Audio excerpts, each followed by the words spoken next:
Hey everybody, appreciate you all watching. I definitely hope this video clears up the difference between the Native American and the Aboriginal or Indigenous and Indigenous American. There's a difference, and this should confirm what I've been saying for over 10 years, that the Aborigines been in America for around 50,000 or over years. So I'm going to show accounts of different people having the same ideology or belief that I have, but this is just a thesis to something I'm going to prove later. Enjoy.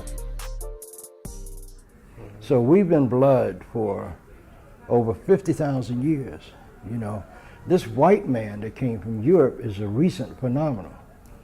It was only 500 years ago that he got lost and found his way on this side of the Atlantic Ocean. But the African had been coming here for over 50,000 years. The first ones to get here were the Phoenicians. But the white boy wants you to believe that the Phoenicians were white sailors. They were not. They were black ocean-going sea merchants that had established international trade on the high seas. And a lot of our tribal people went with them and traveled across those high seas. The next people that came were the people of Mali. A lot of them stayed. Now, people will argue with me about the blood relationship between black and Indians. You cannot, it's no way in the world anybody can legislate or tell you who you can and cannot fall in love with. Indians and black folks have been having babies for over 50,000 years. That's why between 75 to 85% of all black people that consider themselves African Americans, first of all, your mom and daddy would have to be African and brought you and came here to have you to be an African American. You're black. And the black people are our brothers and sisters by blood, by struggle, by survival. So what is Jay Winters saying? From what I get out of it, he's basically saying that Africa came to the Americas 50,000 years or over.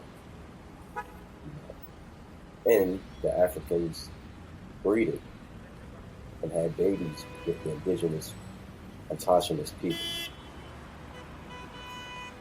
Or those Africans became the indigenous autonomous people. So either way you slice it, this is oral accounts, not science. The Brazilian finds show that the New World was discovered tens of thousands of years earlier than previously believed, certainly well before the time of the American Indians.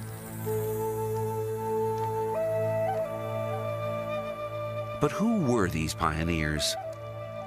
A much earlier wave of Mongoloids, or another race altogether?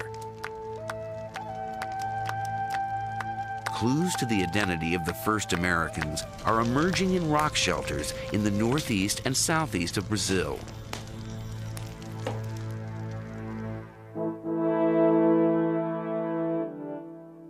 Archaeologists there have recently unearthed human remains.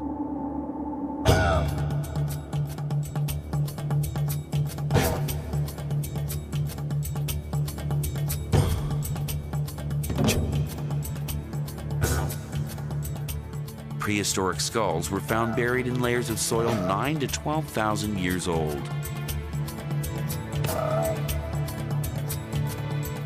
They are the oldest skulls in the Americas.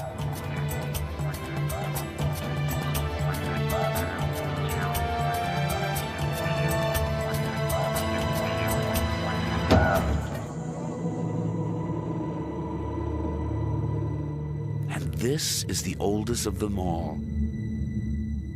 The skull of a young woman nicknamed Luthia by scientists. Can she tell us who the first Americans were? What we just saw in this video was archaeological findings. Basically, them finding skulls over 10,000 to 12 or 13, 15,000 years old, and they even dug deep in the terrain to find tools and food. So this is from an archaeological standpoint. Okay, let's draw this box as America.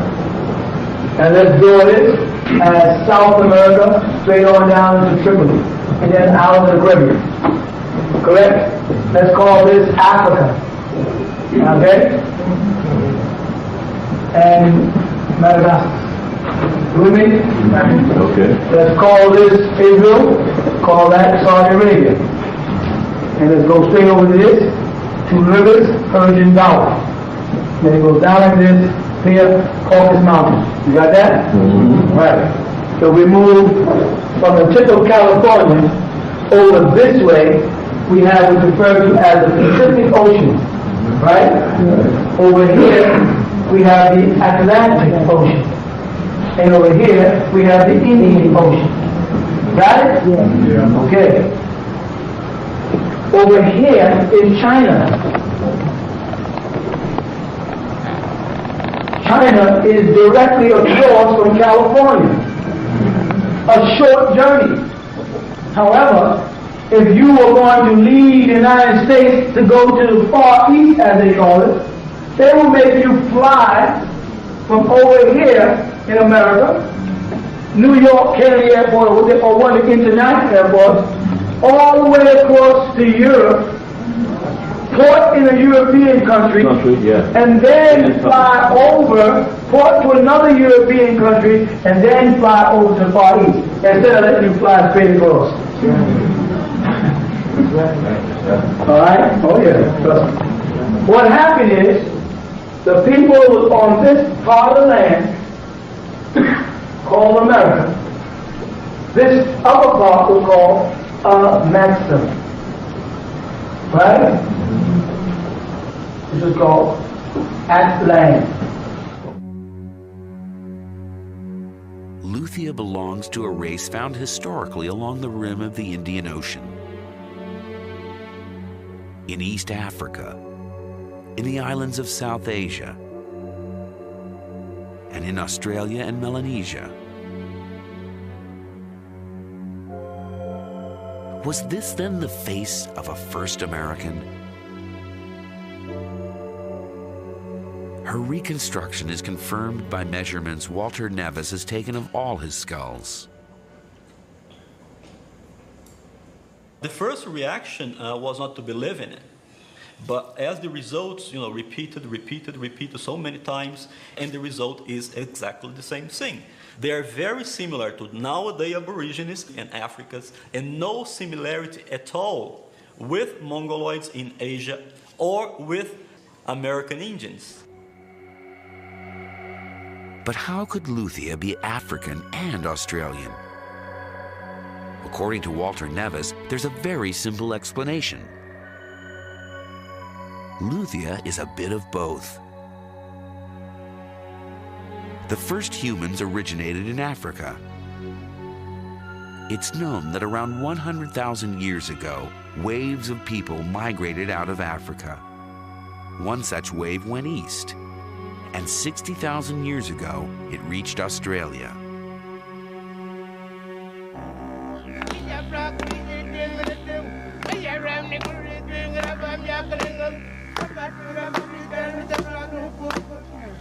Luthia, it seems, belonged to a race of humans descended from Africans, a race that eventually became today's Australian Aborigines.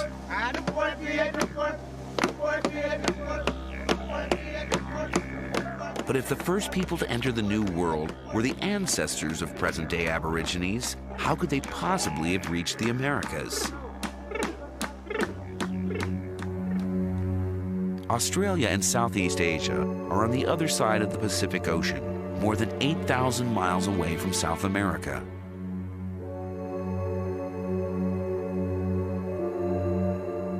It's true that during the Ice Age, there was a land bridge between Siberia and Alaska. In theory, the ancestors of the Aborigines could have migrated north and crossed over into Alaska.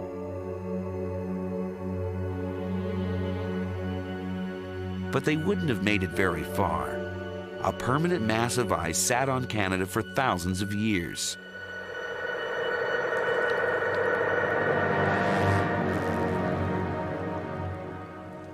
That wall of ice would have blocked the way into America to both animals and humans. But could there have been another route to South America?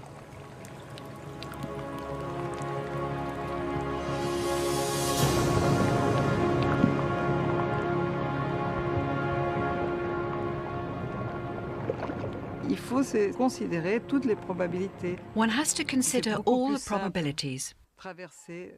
It's much simpler to cross the ocean than to adapt to the cold of the North Pole. After all, you do need to develop a fairly sophisticated technology to survive in the cold.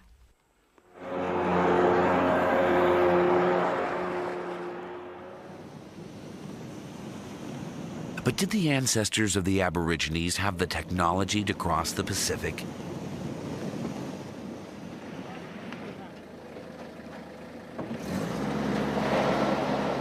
These are the Tiwi people, an Aborigine clan living on Bathurst Island, just off the northern coast of Australia.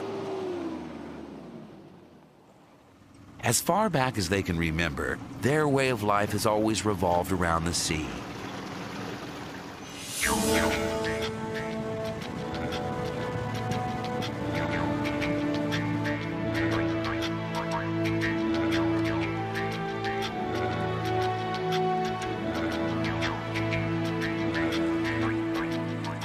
And in these shallow tropical waters, the old-fashioned spear is still the best tool to catch crabs.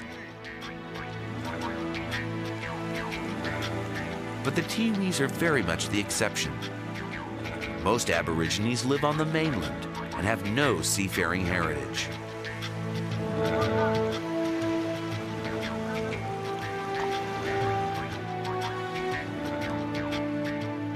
But what about the Aborigines' very earliest ancestors? Might they have been able to navigate?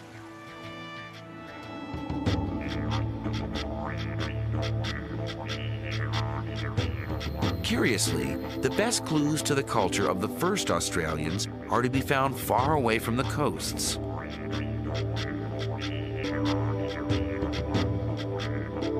This is the Kimberley, a forbidding rock desert on the northern tip of Western Australia.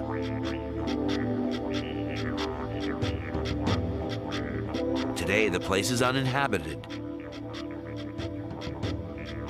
But during the Ice Age, 20 to 50,000 years ago, these were hunting grounds for the first Aborigines.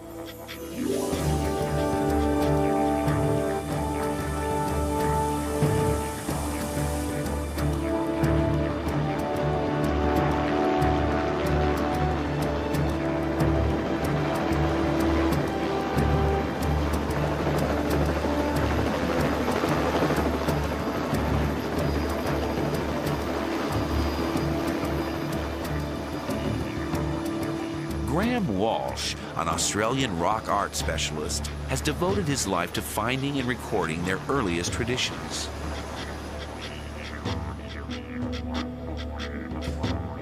The area is surrounded by rock shelters,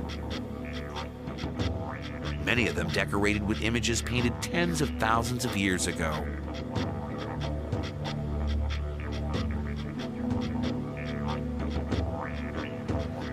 In one rock shelter, Graham Walsh has discovered a painting that is about to rewrite the history of seafaring.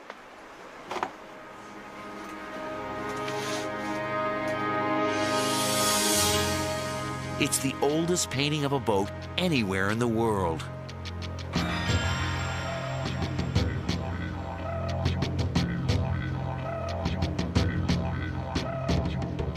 The people in the boat have got very distinctive headdresses on. And they're associated with a type of figures that we call simple northern figures that are found in this area of the North Kimberley here. They're associated with war scenes, battle scenes where they're not using spear throwers, and so we can date that type of figure by the type of technology that they're depicted with. And it's very ancient because the spear throwers, we've dated paintings with spear throwers on as predating 17,000 years. And that's a minimum figure. I think it will go back much, much older than that, up to 50,000 years ago. What's remarkable is that the boat seems to have been designed with a very specific purpose in mind. You can see by the type of watercraft, with a high prow on it. It appears by sort of watercraft experts, they tell me it's an ocean-going type craft with this high nose. There's no need for all the sort of high prows and that in still water. So you're looking at some sort of craft that's been used for the open sea. In this remote rock shelter is the first indication that the ancestors of the Aborigines did indeed have the technology to sail, and perhaps even to navigate the oceans.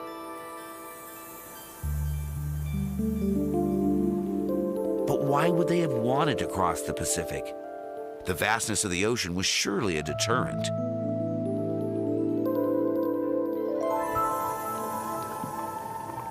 More and more, scientists are convinced that the very first ocean crossings may have happened by accident. It's not such a far-fetched idea.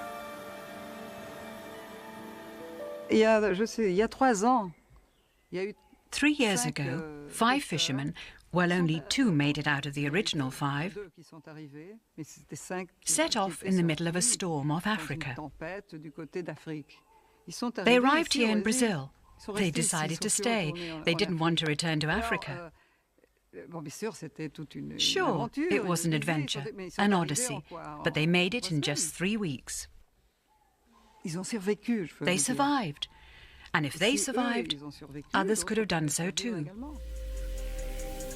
Well, in this upcoming segment right here, I came across some startling information as far as who the mound builders were and who the mound builders were fighting.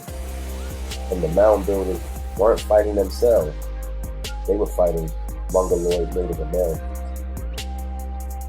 So I had to think, I'm sitting here like, wow, okay, this is a whole new narrative.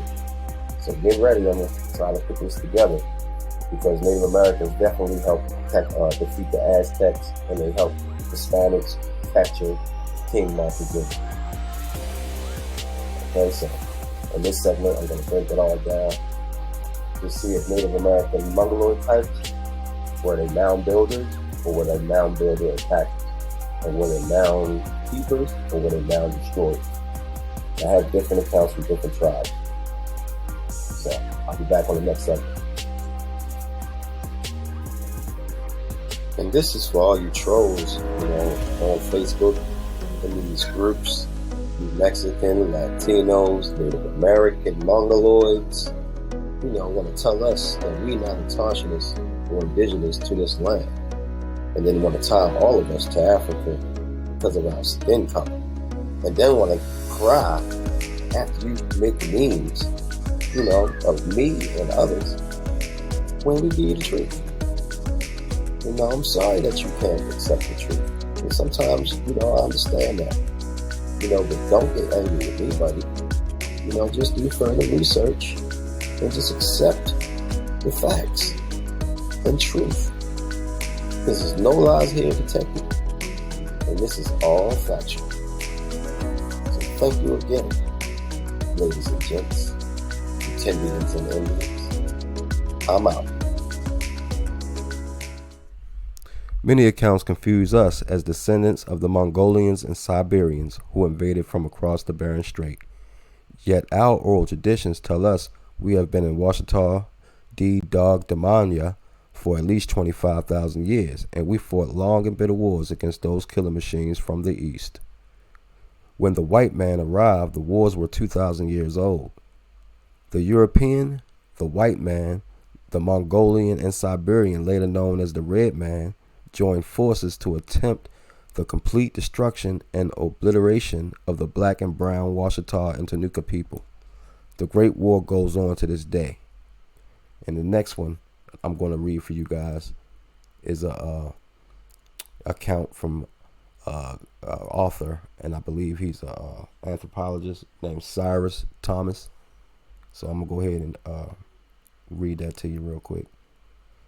Earlier we saw Cyrus Thomas' statement that Native Americans could not have been mound builders, revisiting the Red Record statement of the Mongolians' journey into North America.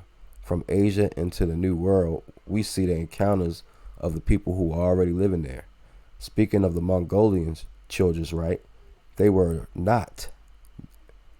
They were mound attackers. and mound destroyers, not mound builders.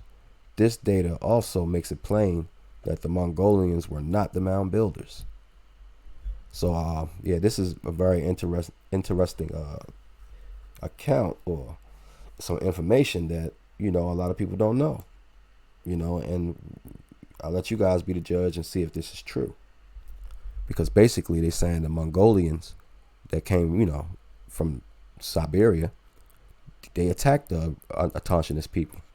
They went to war with the autochthonous people.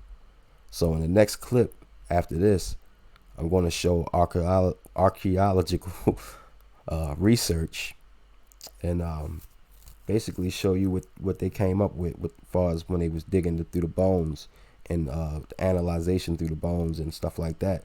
It was a war. You know, it's basically confirming what the Washita is basically saying. So let me get up to it. The Ice Age was coming to a dramatic end.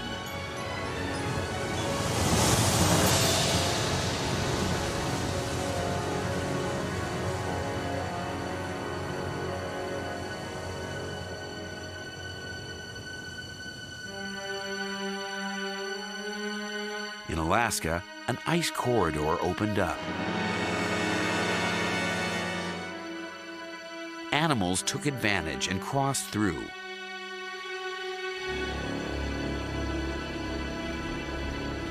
Chasing them were Mongoloid hunters. It's well known that around 12,000 years ago, the ancestors of today's American Indians entered the New World. The Mongoloids moved swiftly, colonizing North and South America in just a few thousand years. That's precisely the time frame when scientists believe the American Aborigines begin to disappear. Could the Mongoloids have replaced the Aborigines? This is very clear in South America. All populations I have in my data set from the whole South America, okay, from 7,000 to the present, they are absolutely classic Mongoloid. And everything I have with more than 9,000, okay, is absolutely non-Mongoloid. So I would say this replacement occurred between 9 and 7,000 years ago. Rock art experts have been studying the Brazilian paintings for clues about how that replacement might have happened. Here may be an explanation for how the American Aborigines became extinct. This scene shows several men in midair. They look as if they're flying.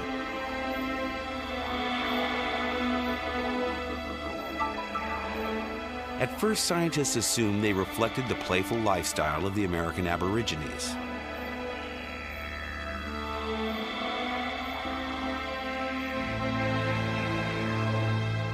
But computers can shed new light. Images can be digitally removed and then reintroduced one at a time.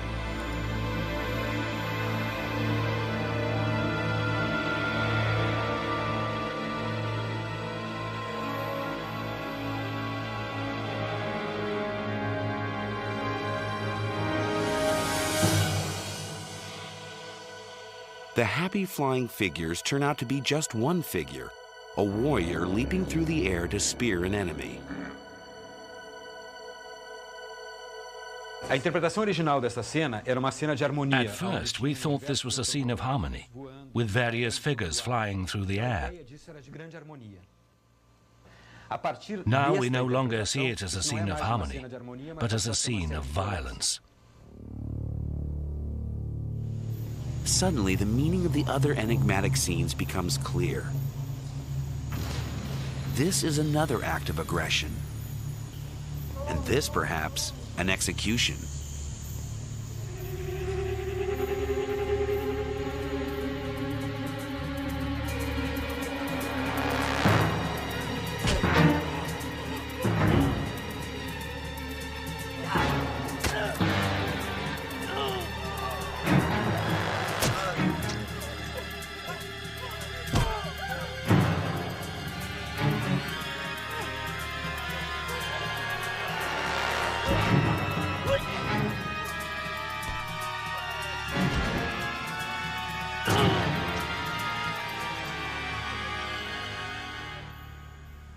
Were the Mongoloids at war with the Aborigines? Tellingly, these scenes only begin to appear after the arrival of the Mongoloids. Oh, I know that was a lot. I'm kind of tired, and I think I'm about to head out. But yeah, I hope everybody enjoyed the content. I tried to make it as clear as possible. The difference between autochthonous Americans and Native Americans. You know, so basically the autochthonous American were the first Native Americans. And then those Native Americans were declassified as Negro, colored, black folks during the 1920 census, 1924 Racial Integrity Act. So that right there declassified a bunch of American Indians and turned them into Negroes overnight. So thank people like Walter Plecker for the Racial Integrity Act of 1924, and basically declassified all the American Indians and indigenous people into Negro, colored, and black folk, just by observation. So if you look brown or black, guess what? Now you're African. Now you're African American, Negro. To find out, the skull was taken to a hospital in Rio de Janeiro to begin the process of reconstructing her face. The first stage was to make a three-dimensional CAT scan of Luthia's skull in order to build a replica.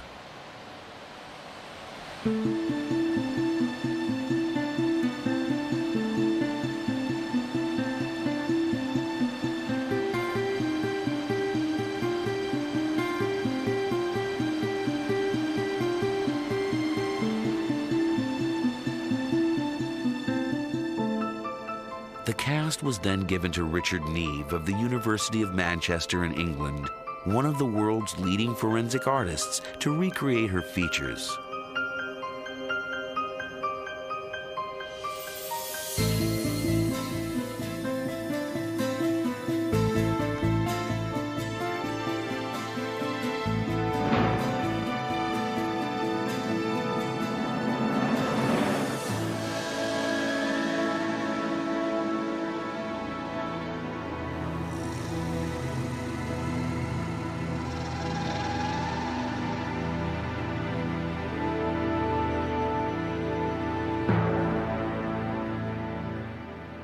That, to me, is a Negroid face that has all the features you associate with a Negroid face.